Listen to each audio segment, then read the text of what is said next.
मेरो छोरा यति धेरै खुसी थियो कि गाइज, किनभने यो भिडियो अन्तिमसम्म हेर्नुहोस् है। हाई एभ्रिवान, इट्स मी कोमल। म चाहिँ जापान टोकियोमा बस्छु। अहिले चाहिँ मेरो पोस्टमार्टम जर्नी चलिरहेको छ। फाइनली गाइज मम्मी पनि आइपुग्नु भएको थियो कि हिजो आउनुभएको मम्मी चाहिँ। मैले चाहिँ भिडियो पोस्ट गर्नै पाएको थिइनँ, अहिले पोस्ट गर्दैछु।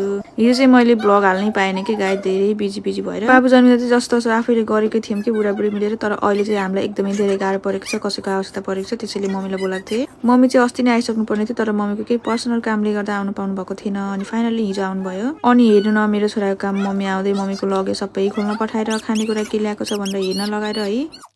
अनि बच्चाहरूलाई नेपालबाट यति धेरै गिफ्टहरू पठाइदिनु भएको थियो सबैले। स्पेसली थ्याङ्क्स टु यु मेरो ठुलो भाउजूले चाहिँ मेरो छोरीको लागि कति राम्रो राम्रो फ्रकहरू पठाइदिनु भएको छ कि त्यो सबै भिडियो बनाएर चाहिँ मैले आज अर्को भिडियोमा हाल्नेछु।